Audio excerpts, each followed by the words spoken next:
Shri Hare Namaha. We shall begin today's session soon.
So today's session shall be about the topic of the Chakra and the concept of Varnashrama, which we shall elaborately discuss today.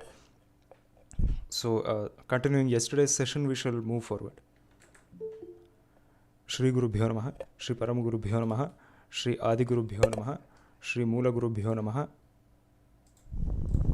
Shrimad Ananda Tirtha Bhagavat Padacharya Bhyo Namaha, Shri Vedavyasaya Namaha, Shri Bharatyai Namaha, Shri Saraswatyai Namaha, Shri Vayave Namaha, Shri Brahmane Namaha, Shri Mahalakshmi Namaha, Shri Narayanaya Namaha, Shri Hare Namaha, Mokshaprada Shri Vasudevaya Namaha, Krishnaya Vasudevaya Hare Paramatmane Pranatakleshanashaya Govindaya Namo Namaha.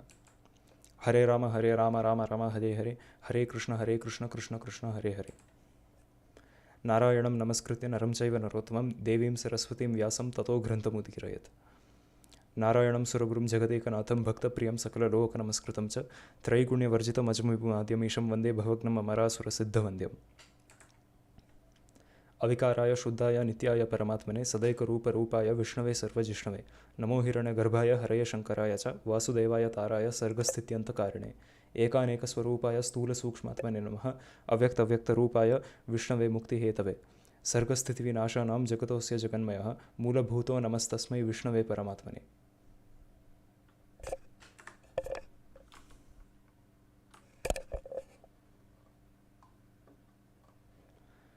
So in today's session, we shall discuss about the concept of this Jagat Chakra.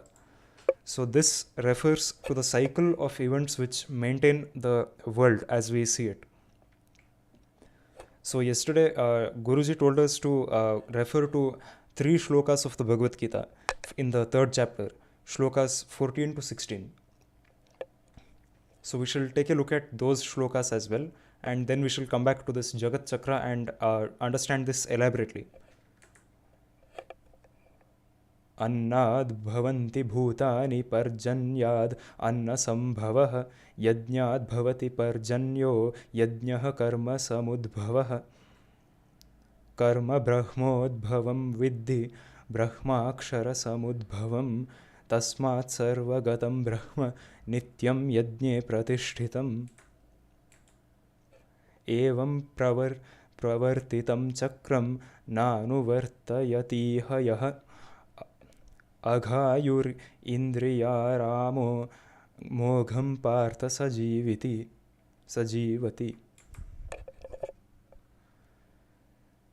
So these 3 shlokas describe the how the world is maintained in general. So annad bhavanti bhutani, from the grains anna we have the bhutas which manifest or they exist. The bhutas, mainly the jivatmas, exist due to the grains or the food which we consume. Because if you factually see it, almost all of the evolved animals especially, they definitely need food to survive. They need the food which is harvested from grains and other plants to survive. So this is obtained from rains. So these arise due to the rains. That is why it is said Parjanyat Anna Sambhavaha. Food manifests from rains. and yajnat bhavati parjanyo yajnah karma samudbhavah. So from yajnas, rains are caused. And these yajnas, they are caused by the actions of the human beings who perform the yajnas to propitiate the devatas.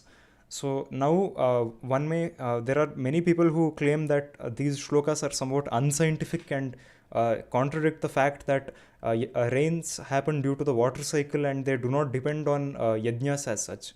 But actually what this means is that the rains occur due to Indra and the other divine beings who preside over the clouds and the atmosphere in general and who cause the rains, who cause the natural phenomenon. So all the natural phenomena in fact are presided over by certain devatas who are responsible for causing those phenomena. So in any case, here too the case is, in this case again, what is stated is that by propitiating these divine beings, the rainfall takes place and all the natural phenomena take place properly.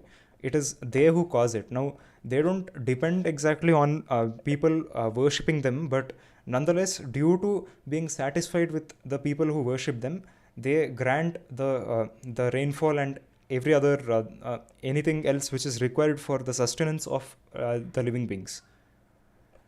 So then it is said, karma brahmodbhavam vidhi brahmakshara samudbhavam. So the actions of performing these yajnas and the worship rituals which are done by most of the people are also again done due to the grace of Bhagwan again.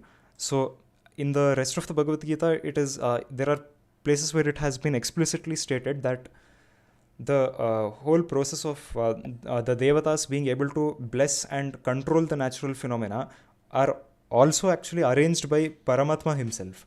The devatas once again are they are living entities and they are not they are not Bhagwan, they are not God, or they are not independent beings who can do it on their own out of their own will. So every action which takes place here is again due to Bhagwan's will. So that is why in the Vishnu Purana's 6th Amsha 7th Adhyaya it is said Ashudaste Devadyaha Karma Yonayah. The Devas and the other beings are also not completely pure. They're somewhat impure with respect to Paramatma, because they have taken birth due to karmas. They also face the actions of karmas and they face the reactions of their karmas, their actions. So due to that, once again, they are also not pure beings.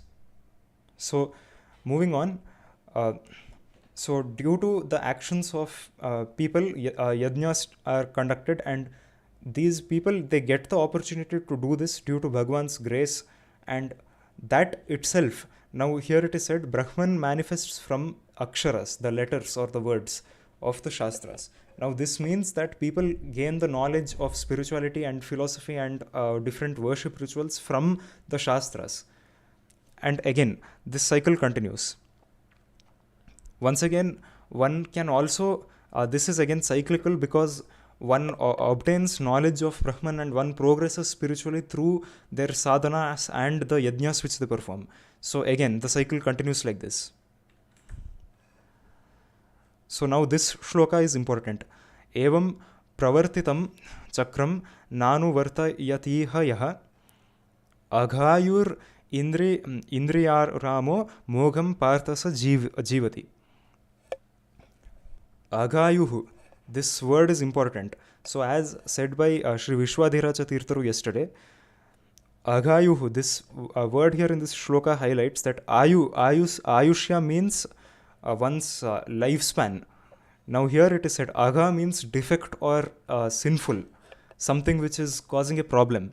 So here it is said a person who does not contribute to this Sthiti Chakra, to this Jagat Chakra, such a person is Aghayu, which literally means that their very living and their lifespan itself is a sin, it's a defect.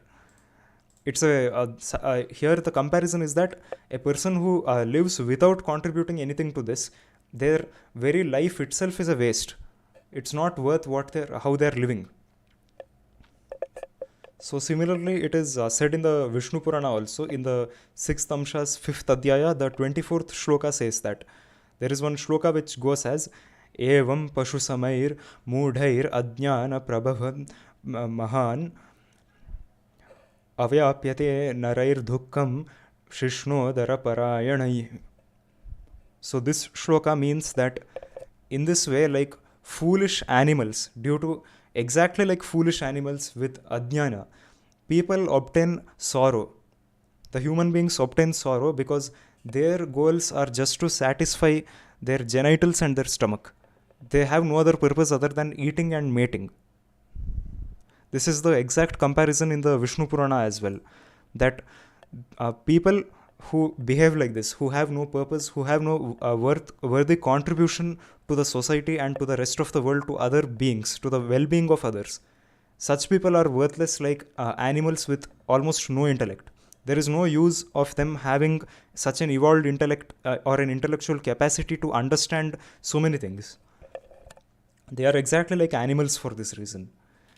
Even in the Mahabharata, there is a similar shloka quoted by Sri Vedanta Deshika, which says that those who are addicted to satisfying their stomach and their genitals are those who have abandoned all dharmas, and even the devatas maintain a distance from them. So here, similarly, such people are they mainly commit adharma because they have no contribution to society or to the other living beings or to benefit anyone. Now, it is not that one's purpose should be only to perform spiritual sadhana as such. This is why one should not renounce their karma yoga or whatever actions they are supposed to do, which should contribute to helping others. So each person should have their own contribution. So now moving on to the Jagat Chakra. So as we can see, this is the Jagat Chakra. So here it starts from Anna, then goes to Bhutani, the living entities. So it goes from the grains, the living entities, and then it goes to Akshara, the letters or the words of the Shastras, through which the living entities gain knowledge of Brahman. So it goes to Brahma, then it goes to Karma, their actions. Due to Bhagavan's grace, they are able to perform the required actions and perform yajnas and other rituals. Then through that, through their karmas, they are able to perform the yajnas, and because of that, parjanya, rainfall is caused, and this rainfall again continues the cycle of giving rise to the plants and helping them grow and get the nourishment they need, and again that gives rise to Anna. So this is the Jagat Chakra. So this image has been shared with us by Sri Vishwadhiraja Tirtharu for everyone's benefit, so that they can understand the summary of these three shlokas of the Bhagavad Gita. So this has this is the Jagat Chakra, and so this is what is highlighted overall in these three shlokas. So here, for a functional society, one needs different categories of people who are doing different occupations.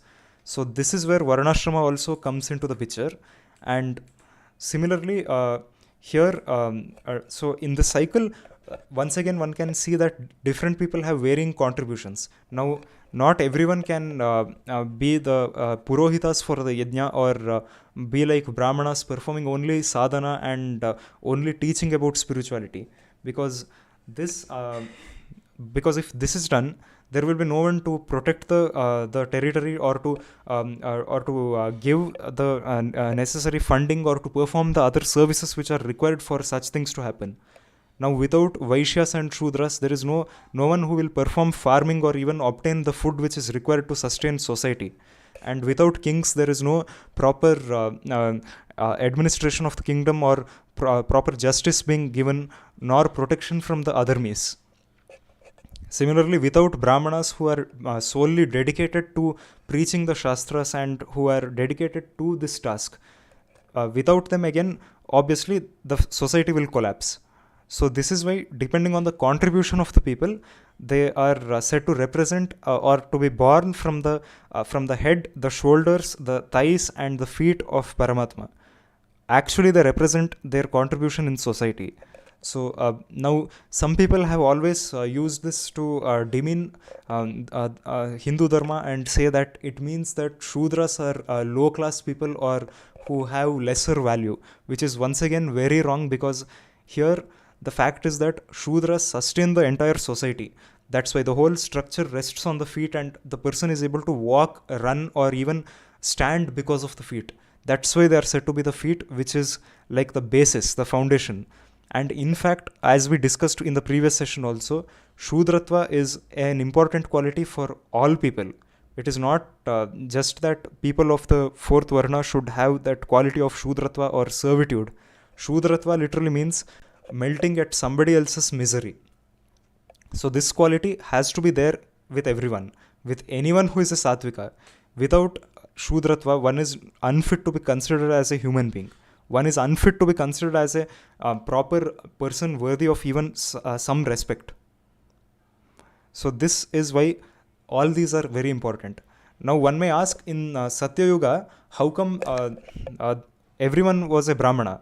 There was no other Varna at all. So one may ask, how come this was the case in Satya Yuga, and now in from starting from Treta Yuga this changed completely. So the fact is that the actually in reality in Satya Yuga there was only one Varna, because literally all the necessities for obtaining food, this entire Jagat Chakra was self-sustained. In other words, at that time there was no need, a requirement for kings or anyone else, and everyone had directly received knowledge from the rishis, and they had received upadesha of all these samskaras which we discussed in yesterday's session directly from the rishis and other divine beings. So once again, that's why they all of them were brahmanas, and all of them had that capacity to live like that. In other words, all the people who lived there at that time were those with the swabhava of a brahmana. So that's why they were able to follow that lifestyle, and everyone could do it.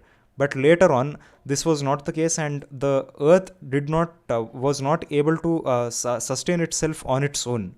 So because of that, the because of that, the requirement for others also came, and then one can notice that now there is obviously a requirement of people of all four varnas. Starting from Treta Yuga, the entire situation changed a bit. But nonetheless, as said in the Shastras, this whole Varna Vyavastha and the qualities of human beings, primarily Varna denotes Swabhava, or the gunas of human beings, because even Patanjali Rishi in his Mahabhashya on the Ashtadhyayi Sutra says the same thing, that the words like Brahmana, Kshatriya, Vaishya and Shudra are primarily indicative of the gunas of people, or their qualities, how they behave. So similarly, here too, because people are of diverse nature and people have different personalities, different qualities, they were given the opportunity to manifest and practice their conduct in accordance with their qualities, because that is what is most beneficial to them, and that is what gives them proper contribution to the world and to the Jagat Chakra, as we call it. So that's all for now, and we shall continue the session next. So does anyone have any queries so far?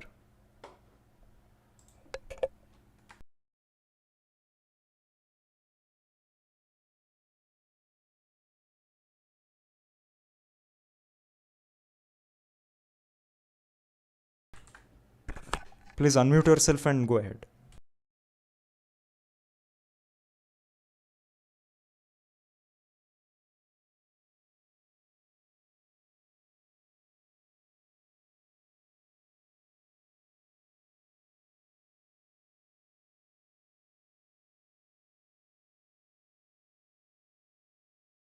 Could you elaborate exactly what you want to know?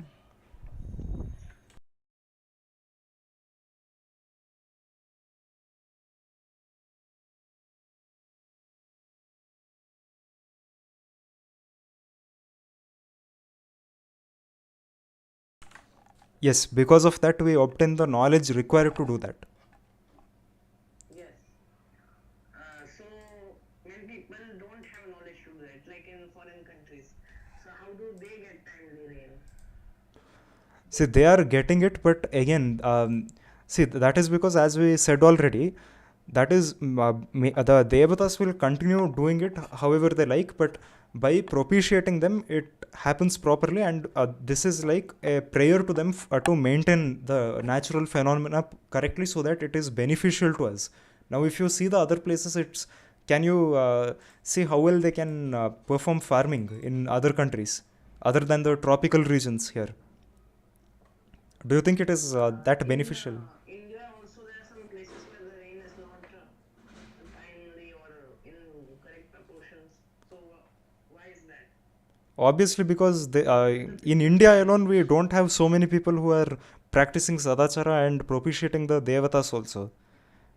Actually, there is one real incident which was narrated by one person I know, and he went to one village in Karnataka along with few of his, with couple of his gurus and one of his uncles, and there that village did not have any rain since the past 10 years, and there. With no choice, after trying lots of things, the villagers themselves called these people just to perform a few yajnas and chant the Shatarudriya and few suktas from the Vedas. And just as they did that, within 3 hours there was heavy rainfall. This is actually a real incident which occurred. Yes, and another thing I wanted to ask is that so karmic reactions of present karma and prarabdha karma don't matter in rainfall.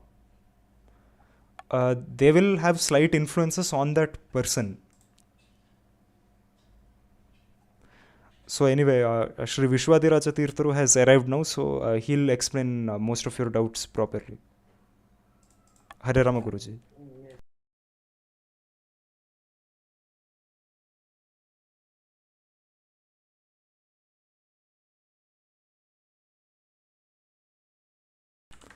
Yes. Guruji, you are inaudible.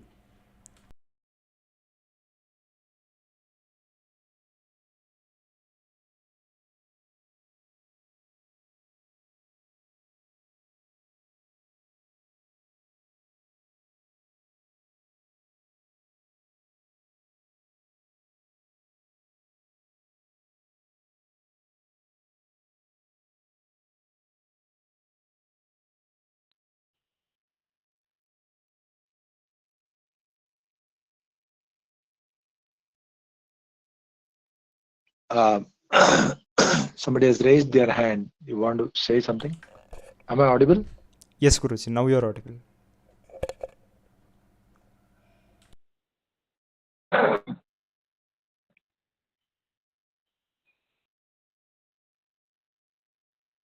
Yes, you're raising your hand. Please go ahead. Tell us, ask what you want to. Manjunath, you can Or maybe unmute he's not yourself. aware.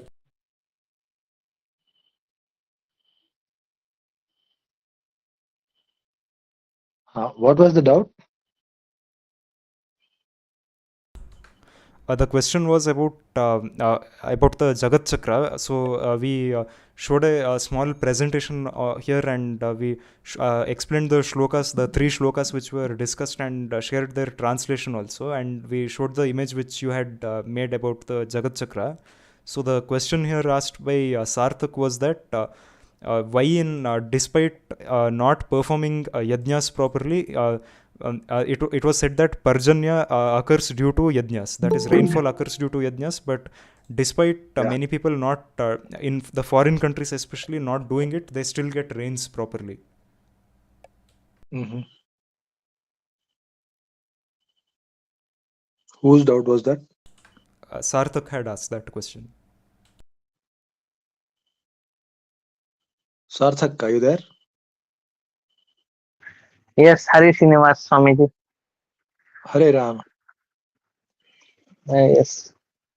In 1960s, when there was a problem with rain, some Brahmins from South India offered that we know some ways of doing some yajnas, and if the government can sponsor, we will ensure that there is rain. So they started doing some fire sacrifice, big fire, big lots of ghee pouring and all, lot of big smoke coming and all. I don't know, face of the people who were performing sacrifice also, I think it became smoke color after that. So after they did lot of yajnas at the cost of lakhs of rupees at that time. 1960 lakhs of rupees means now it is worth crores. So with that expenditure they did yajna. Then afterwards there was one small rain. So then that time government they said for this much rain, so much expenditure, it doesn't work out for us.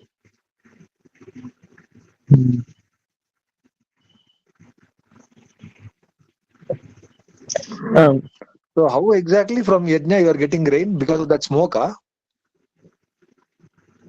no, through yajna we please the devatas and they give us rain, right, Swamiji?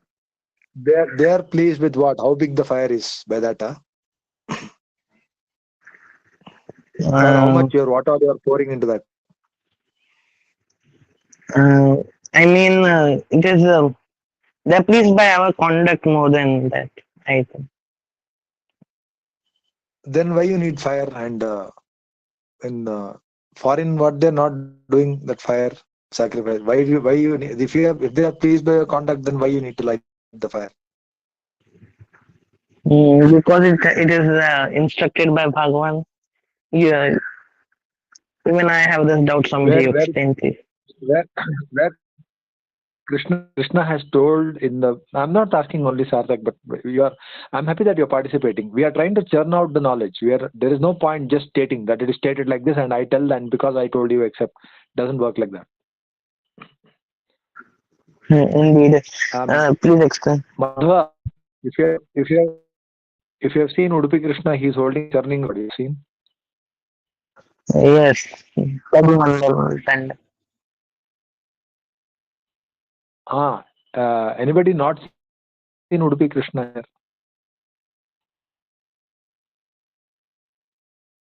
Everybody has seen, I guess.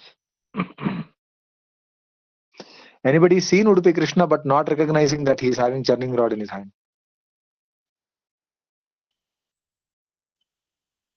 Yes, Guruji. You have not recognized the churning rod? No, Guruji. Okay. Prajna, you have some good picture of Udupi Krishna. You can just post it. Yes, Guruji, I will show it here.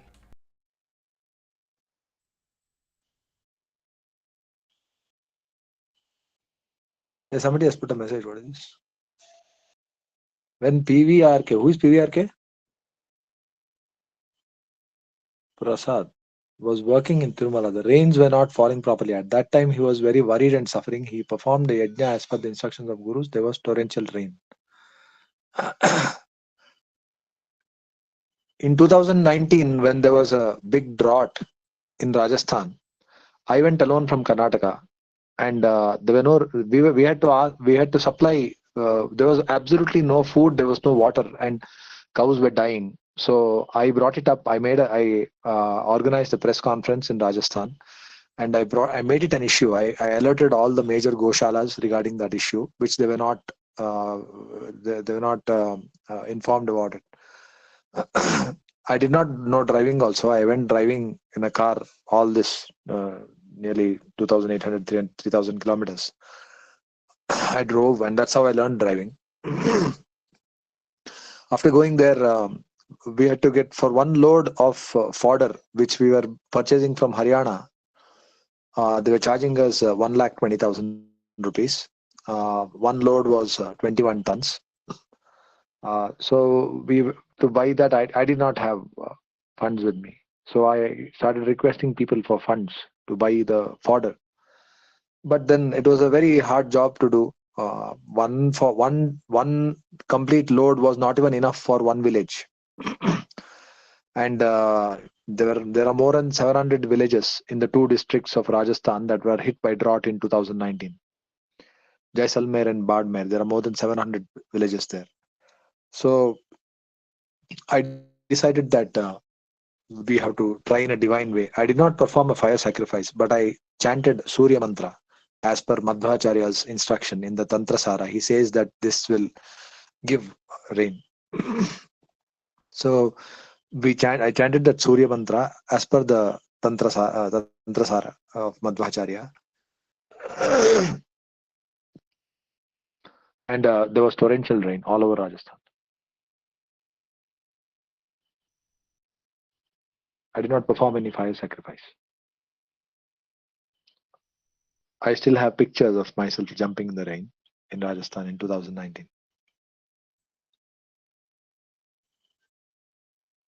So no fire, no smoke.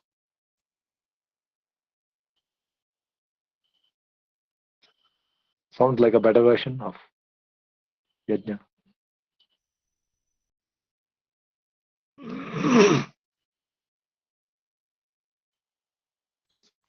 Rajasthan newspapers covered extensively. They called me Dandi Swami from Udupi. And Karnataka newspapers did not give any coverage except one newspaper called Hosadiganta. They reported about me in one full page article about me with a life-size standing photo. They gave details of me traveling Rajasthan and all that back in 2019.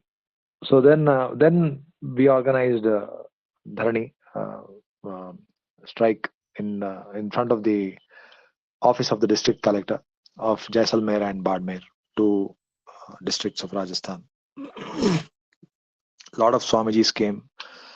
A lot of other Jain organizations also came, all the way from Gujarat. So they all joined hands with us. Then, of course, power politics started there as everywhere. They wanted they wanted the name. So I delivered just directly like this. When I delivered for 4 loads of fodder in 60 villages in association with one major Goshala. But then when I realized that this is not going to be complete at all, and there were cows dying, we were traveling, and when we were traveling, we saw a cow sitting. It was not able to get up, and then when we went and when we came back, it had turned into a skeleton because it could not stand up from where it was, and it was eaten by birds. So this was the situation in Rajasthan. I mostly worked in the border areas of Jaisalmer and Badmer. My first delivery was in Harshani. Harshani is just 10-15 kilometers from Pakistan border. So, rains, people have this idea, so maybe the smoke is going up and maybe it becomes clouds and it will rain down. Doesn't work like that. Krishna himself is not meaning when he says in that chakra, if you see, yajna is constituted of what?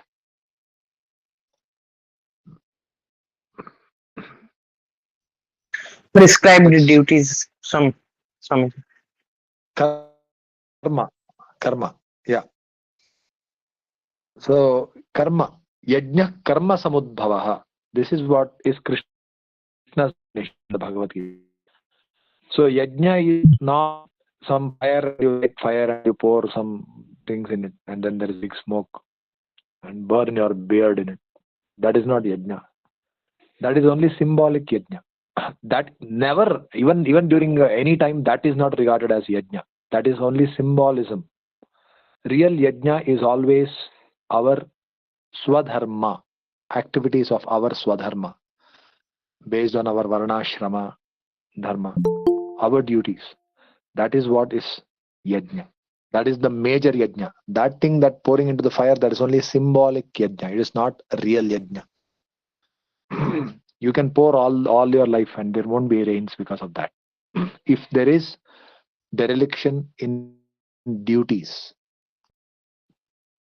if there is dereliction of duty, there will never be yajna. There will never be parjanya.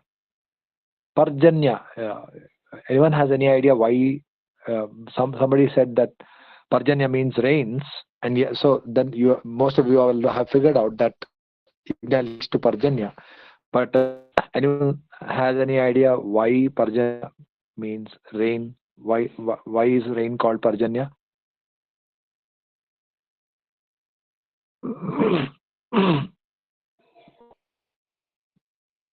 Am I audible? Please let me know when I'm not audible.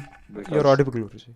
When the network, okay, if the network goes down suddenly here, it bobs down, plummets. So I don't have an idea sometimes. So parjanya, parasasyad janakatvat. The para means the top layer, upper layer, on the upper, that which grows above. That is para, means sasyadi, greenery, green cover of grasses, plants, trees. Janya means that which gives birth to them. Megha santatihi. Parjanyo megha santatihi parasasyadi janakatvat. This is in the words of the Bhashya of Madhvacharya.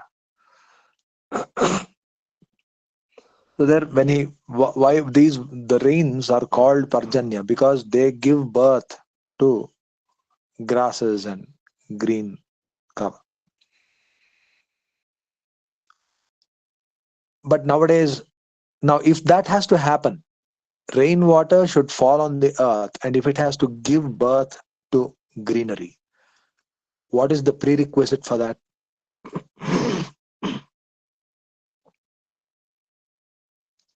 Please, it's a scientific discussion. Some of you might be having some background in scientific education. The water cycle, Swamiji. Exactly, the water cycle. Well, thank you for the answer, Sarthak.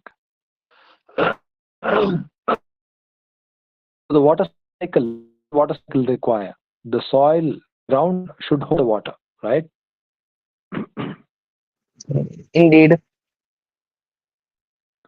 So if the ground doesn't hold the water, if the water forms a runaway means if the water just falls and if it erodes the top alluvial soil and goes and joins the river, will there be any percolation of water into the groundwater table? No. Yeah, Rajeshri, you want to say something? No, Guruji, I was saying no, there will not be any percolation of water. Have anybody noticed? I don't know how old are most of you people. When I was small, even though there is torrential rainfall, the color of the water didn't turn brown so immediately. Nowadays, I'm noticing in my own lifetime, I have seen when I was a boy, I have observed because we stayed by rivers. The color of the water for it to turn brown, it took several rainfalls, several torrential rainfalls, and then that if the water of the river has turned brown, that means there has been torrential rainfalls for several days. Today, if it rains for one day, we have the water of the rivers turning brown. Has anybody noticed?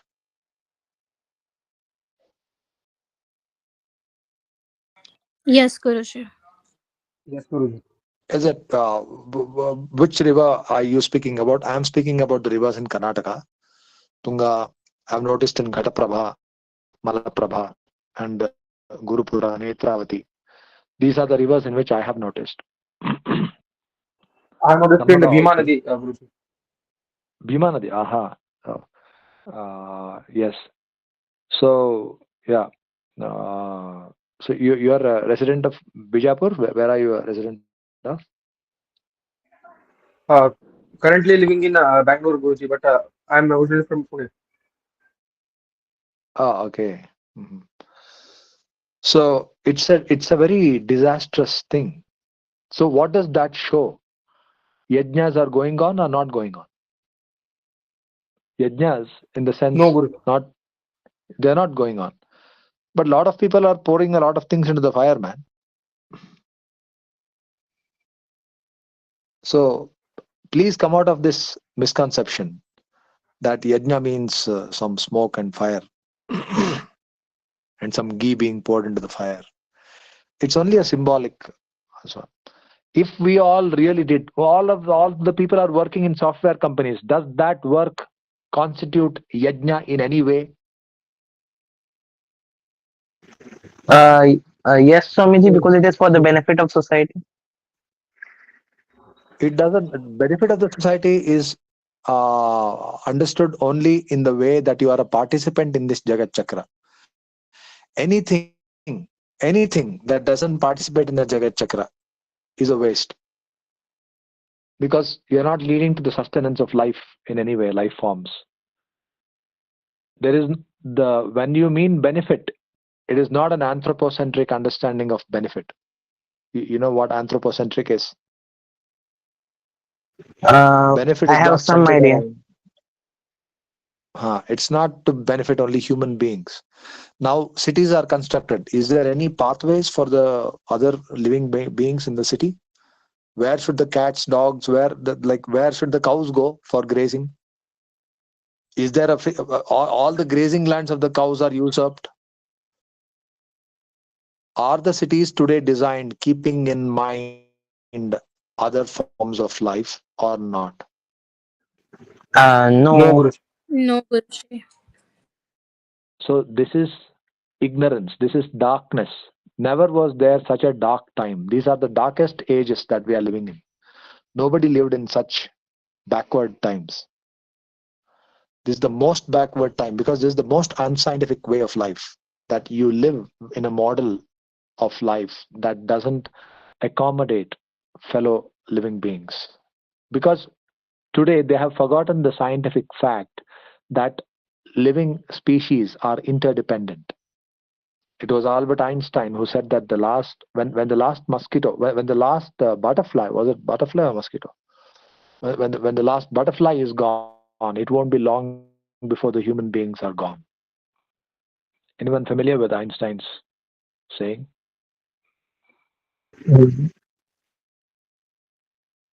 Uh-huh. So this interdependence about that you cannot achieve prosperity in an isolated way. Prosperity is a collective achievement. Health, for that matter, is a collective achievement. You can't be alone healthy when everybody else is stooped in disease. So all these are to be achieved collectively. There is nothing called as prosperity of the human society without the parallelly prosperity of all other beings that are associated with us. There should be abundance for all beings. Without that, there is no prosperity. You work towards a model of prosperity, ignoring the other life forms, it won't be long before the human being will be left with nothing. All the infrastructure in Bangalore, the buildings, now they are turning rivers towards Bangalore. You think Bangalore is going to survive as a city? All the buildings will be there. Ghosts will be living in those buildings.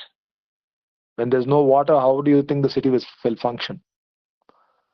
How much can they destroy to keep that one city running?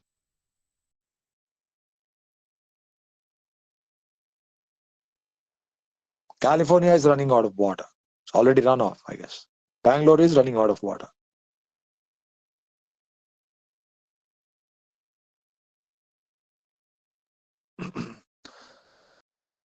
These are not facts that are just meant for some religious euphoria. They are meant as a practical implementation.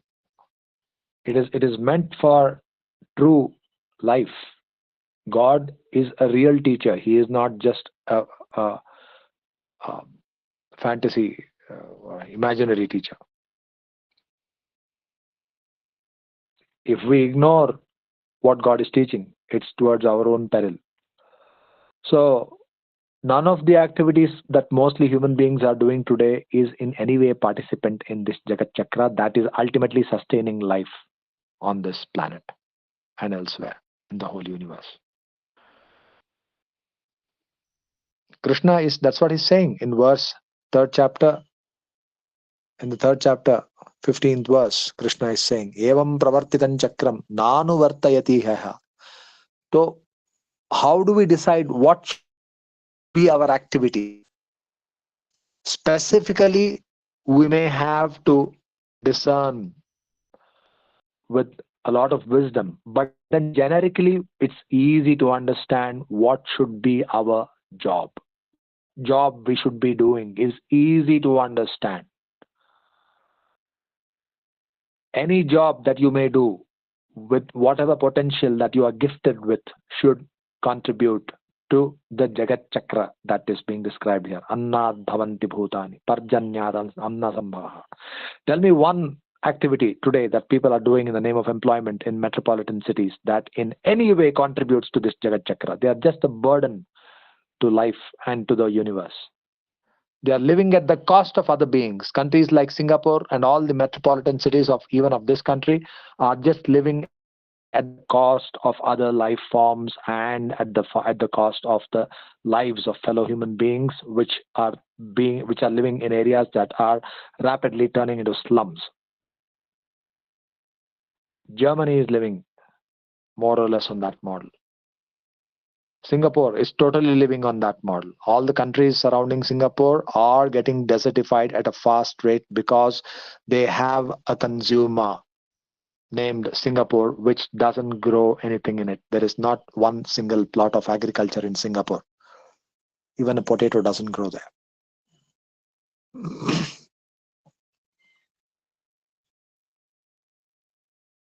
Anyone from Singapore working in Singapore? There were a couple of such Hey. people who had registered for the course actually, but they're not here. Oh. So, yajnat bhavati parjanya. Yajna refers to activities which are inspired by God. There is a difference between inspiration and enticement. People today are working not out of genuine inspiration. They are working just to fulfill their necessities, their so-called immediate needs. Not even necessities. Their immediate needs. It's a blunderous life. It's a gluttonous life. It's the worst kind of life that history has ever seen. History has never recorded such a time of darkness and ignorance. Anytime people had this basic knowledge that we will flourish only when our fellow beings, living entities, are doing well. That you destroy the forests, you destroy the rivers, you destroy the earth, you destroy the atmosphere, and that somehow we are going to survive in the air-conditioned buildings in the metropolitan cities. This is the most illusioned, the most demented form of human brain that has ever occurred in human. Anybody has any objections regarding that, or anybody has any comments regarding that?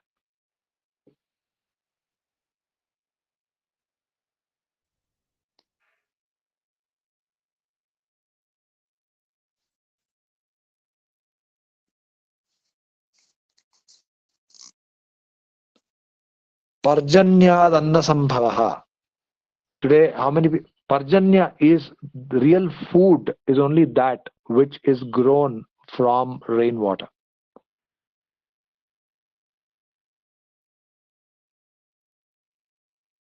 This is how Jagat Chakra functions. We have to understand this chakra in proper perspective, from the proper context. Only when you understand this, you ultimately why Arjuna decided to fight. And when you understand that, am I audible? Yes, Guru. And when you understand that, you will be able to understand what is it that you should be doing in life and what is it that you should not be doing in life, no matter even if 1,000 others are doing. You have to be able to distinguish between genuine inspiration and enticement and seduction and subversion. Genuine inspiration, what does it lead you to do? From where does it come? Genuine inspiration. Dhiyo yo na prachodayat. We say that is, we are invoking genuine inspiration. Genuine inspiration always has a continuum. It is continuous with the beginning of creation. Genuine inspiration doesn't come arbitrarily. Somebody just decides that he wants to earn a lot of money and make a big name in the share market, and he just gambles crores of rupees and he says that I was inspired to do so. It's not then genuine inspiration. It is just gambling. It's just a gamble. It's not inspiration.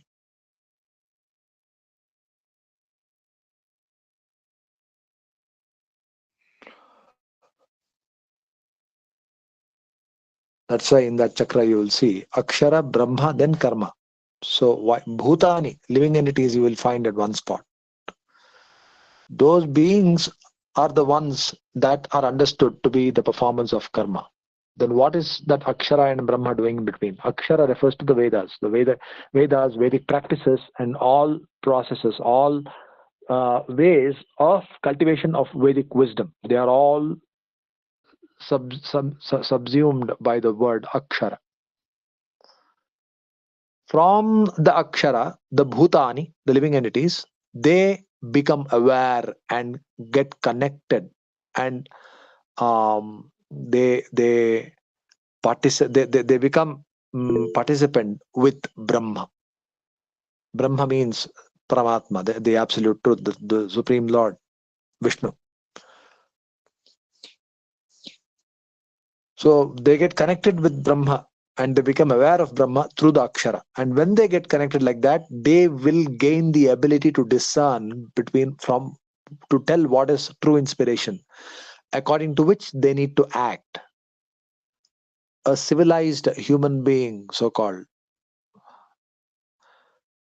Praja, what we call, is a person who can tell genuine inspiration from enticements and seductions and provocations. Genuine inspiration is a whole different category altogether. It's a whole different uh, category. And we can only understand what is genuine inspiration. Now, our people are like the cats and dogs, they are just working for immediate needs. This is not life. This is there's no point living like this. It's I mean, if I were at any position of responsibility, I already, in whatever I am, I just see them as dead people. I don't see life. Life begins when you sense genuine inspiration, and that comes by a strong connect with Vishnu. And that connect,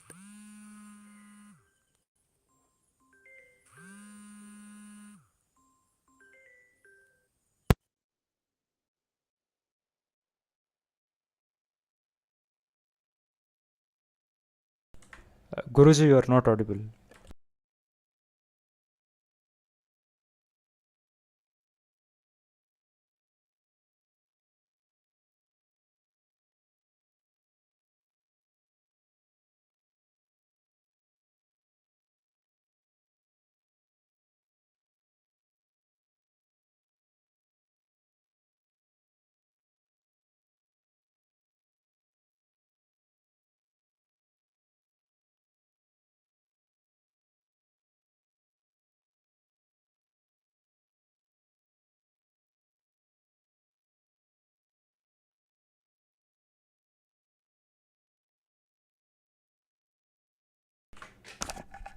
Guruji, we cannot hear you.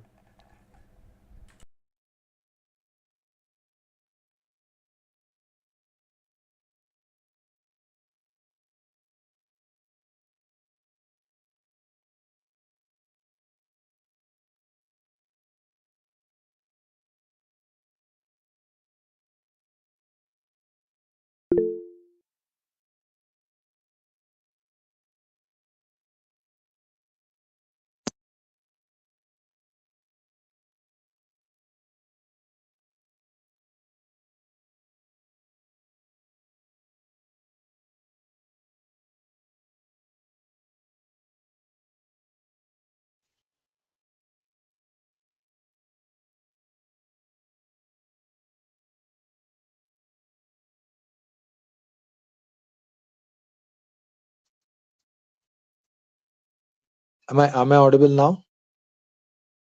Yes, Guruji. Yes, Guru. Oh, okay. So what's the question? That without learning the Vedas, can you Veda? What I think, Veda is not some books there in somebody's hand. Veda is there. You awaken to the Vedas. Study of the Vedas explicit. It's a process of awakening. And you can only get into genuine inspiration through the Veda, and that Veda is there in everyone's heart. When you are genuine, when you awaken to your own responsibility, that happens through the what is Akshara means what the living a life which will transcend you from the level of bodily consciousness. That on that only this body and what is this body, only that's that these are all immature thoughts that people tend to have. Guruji, your voice is not at all audible. Oh, what's the last thing you heard? You were somewhat audible, but your voice was breaking in between. You mentioned that the Vedas is there in everyone's heart and that we should realize that. The Vedas are not something which is just there in some book somewhere. Even the rishis how do you think the Vedas came? How are the Vedas? How did the human society come into how did the Vedas come to us? Through Please, realization. No, please no, feel no. free to through. Through realization Yeah, from self meditation of rishis. so after realizing how did we get now we have some mantra. How did it come to us? They realized, and then what happened? They passed it on orally. I don't know. Guruji. So now what is it? Now Arjuna realized what Krishna is teaching him, or even for that matter, take Krishna himself. Krishna spoke the Bhagavad Gita. So is the Bhagavad Gita? What's the difference? Is there any difference between Bhagavad Gita that God spoke? Because God is definitely speaking from realization. So is there a difference between what God is speaking and what the Vedas? Is there any difference between Veda proper and Bhagavad Gita?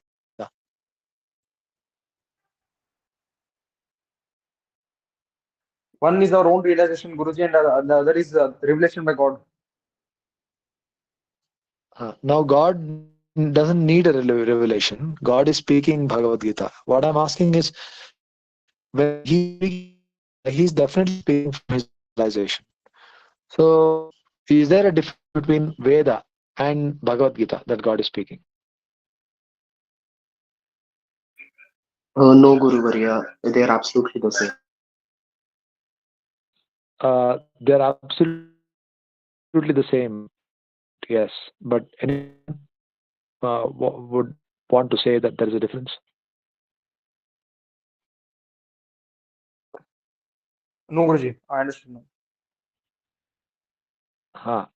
Huh. I'm here to say that there is what's called a difference is there, because Bhagavad Gita is spoken by God, but Veda is not even spoken by God. Guru Varya, there is Okay, a great. small difference. I'm sorry, I didn't hear the Ribhuraj, please. What is the question?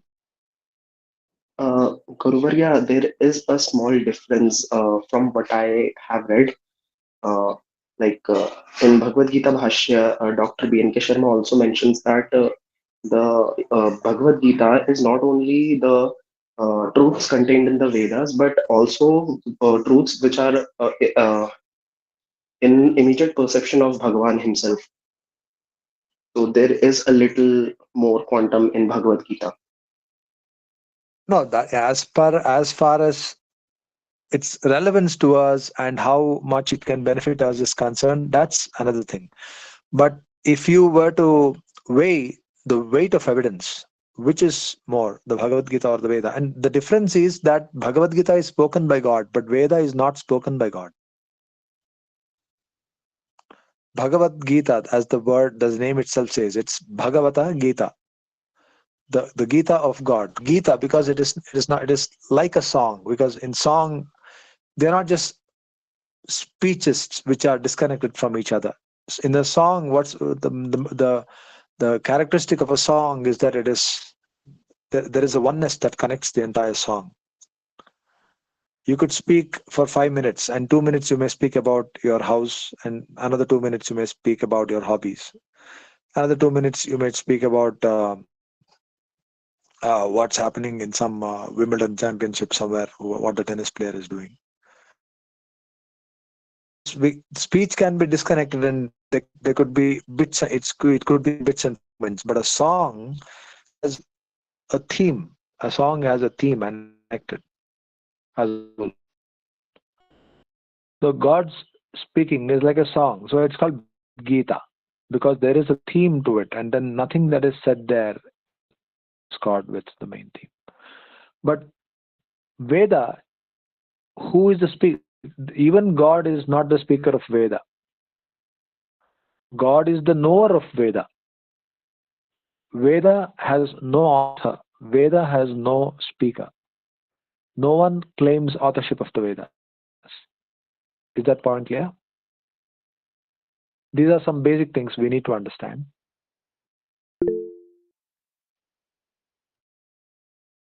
Yeah, Tirtharaj. What's his name? Tirtha? Pranam Guruji. Hare Ram. Yeah, My please. name. Shall I speak? Yeah, please. Yes. Pranam. My name is Thankor. I'm from Bengal. I'm 22 years of old. Oh, I had a please I go had a ahead. question because the talk was going on about Vedas. I have a question Yes, regarding yes. the thing that is Mhm. the Vedas are called Apaurusha, right? Yes, Every word of it is interpolated and non-interpolated and completely preserved because they are Apaurusha. So, Guruji, yes, yes. why do we have then different shakhas of Vedas containing a bit of different content in the same Vedas, different shaka? If they are Apaurusha, why these thing is coming? I have a doubt about that. Shakha was an arrangement done by Veda Vyasa to propagate the study of the Veda. In the shakhas, of course, the same mantras will be there with a slight different way of intonations. Sometimes in the same Purusha Sukta that is there in the Rig Veda, the same is there, but then the sentences, the Anupurvi can be slightly different. Shakhas, there was no, the Shakhas and all are introduced by Veda Vyasa so that the study of the Veda can go on in an organized way in the Kali Yuga. So there are in some shakhas, some mantras are more and some less in some other shakhas. Will that not change the concept of Apaurusha? Because there is changing. No, those shakas are also eternal. They will all be there in all the creations. Those variations are also eternal. Acha, How do they change? Those variations are also there. acha. Okay. Sometimes in the same mantra it comes. Sometimes in the same mantra two sentences come. In Yajurveda you take the Purusha Sukta, the same sentence will be repeated in a different way. Hmm. Nanyah pantha ayanaya vidyate.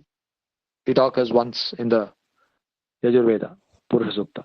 Then if you go a little further, then again, Nanya Pantha Vidyate Yanaya. Exactly the same words, just the way it is said is different. Hmm. Okay. Okay. Thank you. Yeah. So even the variations are there. Even so to say, even the rishis who are named in the Vedas, there are several rishis whose name you find in the Vedas. For example, the Rishi Vishwamitra, for instance.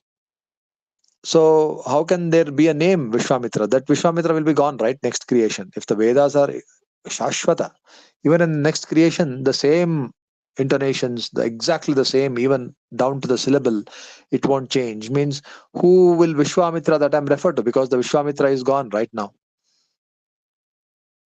Anyone would like to answer? Would try to answer?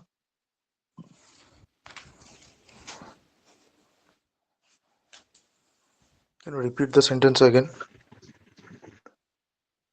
The names of the sages that are mentioned in the Vedas, they will all be gone in this Hmm. creation. Right. So, what will happen to those names? In the next creation, again, the Vedas will be there. But the rishis, which are now we refer to Vishwamitra, this Vishwamitra won't be there. But the entity, the soul Vishwamitra will always be there, Guruji. What? The soul Vishwamitra, the entity Vishwamitra is eternal, no Guruji, because Atma is eternal. Atma is eternal, but that Vishwamitra, how will, like now, if I am to, while chanting Gayatri, if I have to, any mantra of the Vedas, if you have to use, you have to remember the Rishi from whom that mantra has come. That Rishi is not the author, he is just a perceiver. He got darshan, he saw that mantra. Remember, no Rishi is considered author of any of these Veda mantras. They are Yes, just sir. a channel. They just saw and said, that's all. They are not considered authors. Vishwamitra is not author of Gayatri. Yes, Whereas, Guruji. whereas Krishna is the author of Bhagavad Gita. Yes. Now, or Vedavyasa for Then that matter is the Vishwamitra, author of Bhagavad Gita. Now, Vishwamitra, Vishwamitra when could be we a chant the position. Gayatri, now we remember Vishwamitra. So I know Vishwamitra is okay. I know what he did, where he was. So in the next creation, they wouldn't even have seen or heard any Vishwamitra. And suddenly, when they have to chant Gayatri, so how many creations? Now this Vishwamitra, okay, you are saying that he is eternal. So in the previous creation, this Vishwamitra was not there. So there also there would be Vishwamitra name. So what would that refer to? Is it like a position, Guruji? Like, is it Vishwamitra, the name of the Rishi that gives that, whoever Rishi gives whoever Rishi perceives a particular mantra, that Rishi is given the title of Vishwamitra, like that, I think, Guruji. Yeah. So it's not a title, it's a name only. But in every creation, a person by the name Vishwamitra only will find Gayatri. Okay. So the name will be Vishwamitra, and then next creation also the Rishi who will perceive Gayatri and conduct it to the human beings, to the human world. His name also will be Vishwamitra only. Not the same Vishwamitra. Okay. This Vishwamitra, he will have gone to Mukti already.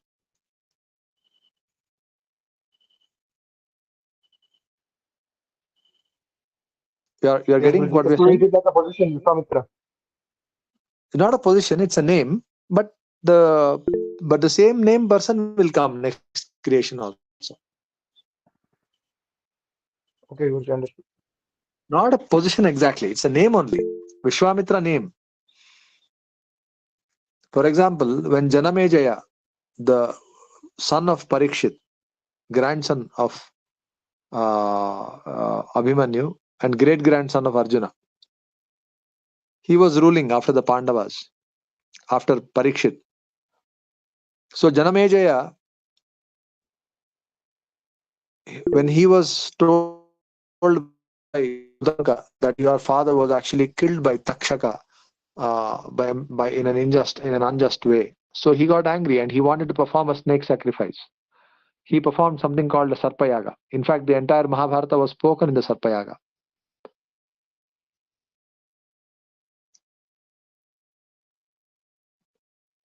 Now that Sarpayaga, when he was planning to perform, that time when he was consulting with his ministers, they all say, yes, we hear in the Puranas that a certain king by the name Janamejaya will perform a Sarpayaga. And they say, so now we have reason to believe that Janamejaya with the Puranas are speaking are you. You're able to understand what I'm saying?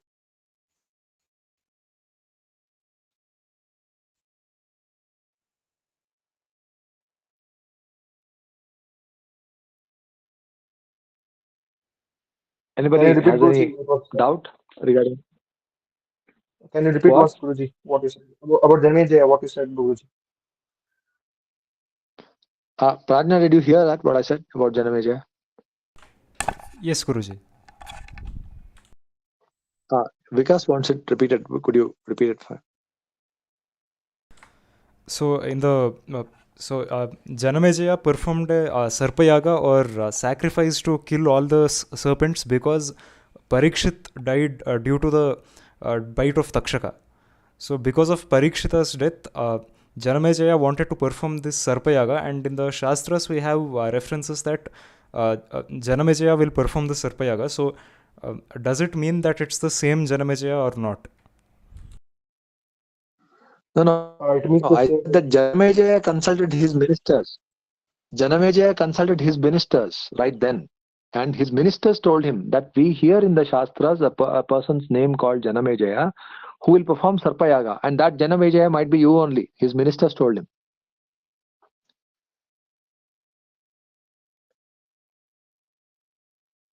Is that clear? Yes, Guruji. his ministers, when he was consulting his ministers regarding Sarpayaga, they said that because Janamejaya came up with this idea of Sarpayaga, but then the ministers, they referred to the Puranas at that time, not now, 5,000 years ago, that time. They referred and told Janamejaya that, see, we hear of a person called Janamejaya in the Puranas, a king called Janamejaya performing the Sarpayaga. So that must be you only. Because every creation this will happen.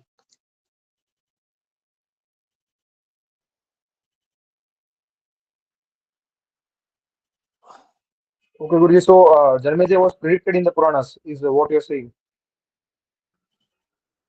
It is not predicted. Every time in every creation there will be one Janamejaya who does the Sarpayaga.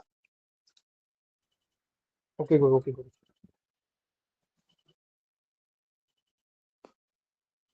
You may call it prediction, but that's the blueprint of creation. That's how it works every time.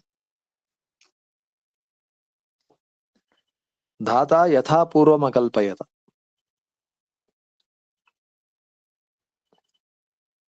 We are discussing several things, but everything that we are hearing here, I think that bring certain corrections to your mind, to the way that to the way that you have uh, construed ideas and concepts. So that these are the basic uh, corrections that we need to make to our thinking in order to be able to understand the Shastras.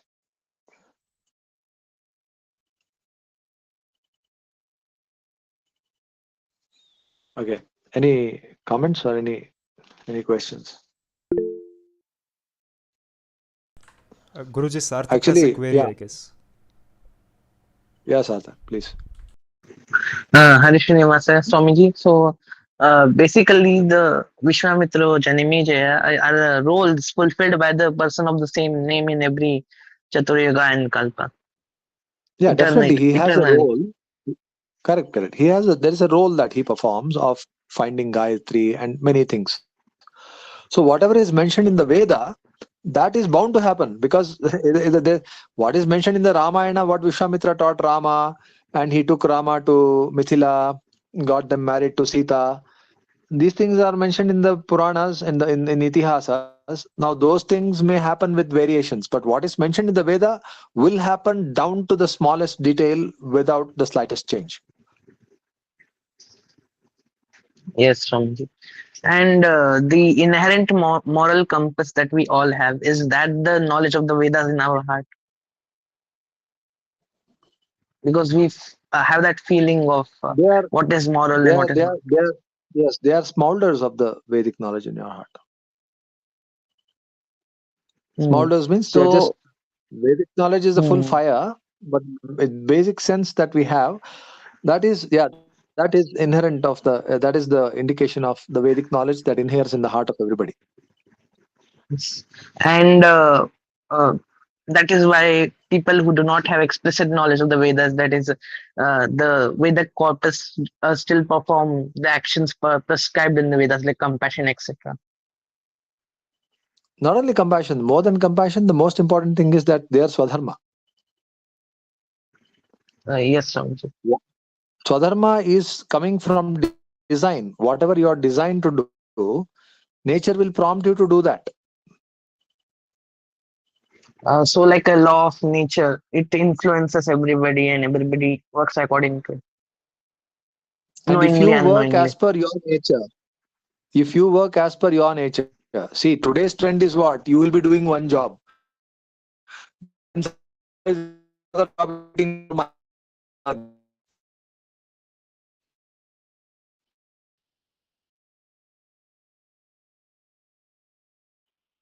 Today's Guruji, you are not audible. oh, I said more than everything. So Swadharma work for their nature. Your voice is breaking again, Guruji. Today's trend,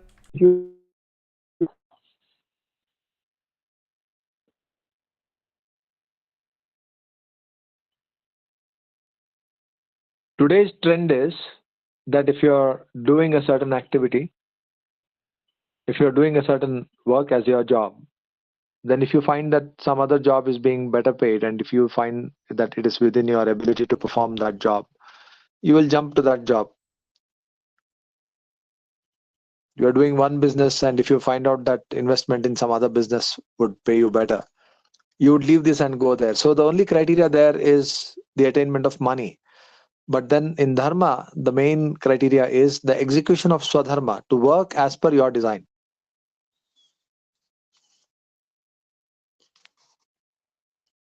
So that awareness and those activities constitute yajna. See,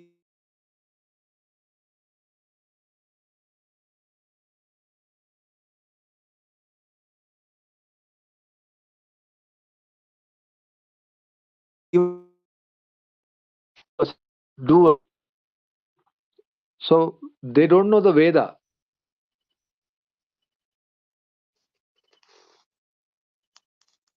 Oh, network must have become low here.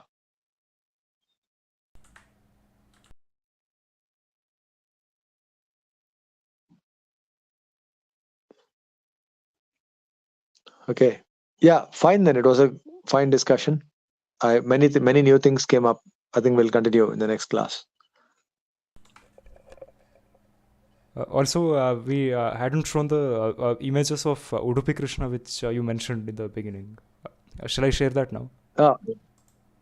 Yeah, please notice the churning rod, because the process of learning is involving a lot of churning.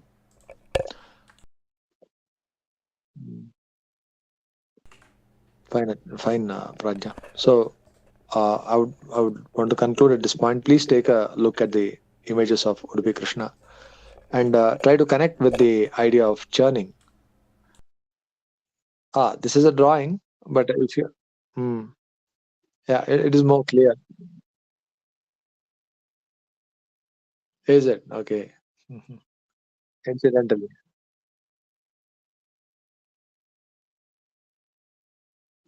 incidentally, but there's so much ornaments and all is put. You can't even see in this what the original form is. So you will find in the internet forms without all that ornaments and all, in which you can see very clearly that churning rod.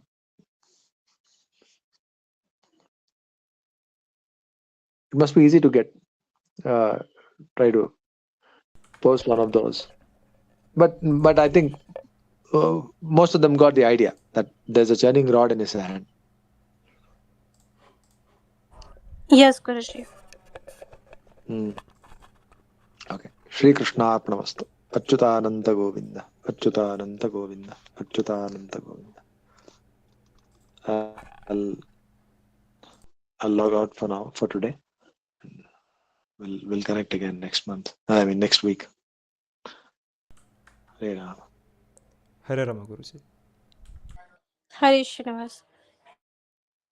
Hare Rama.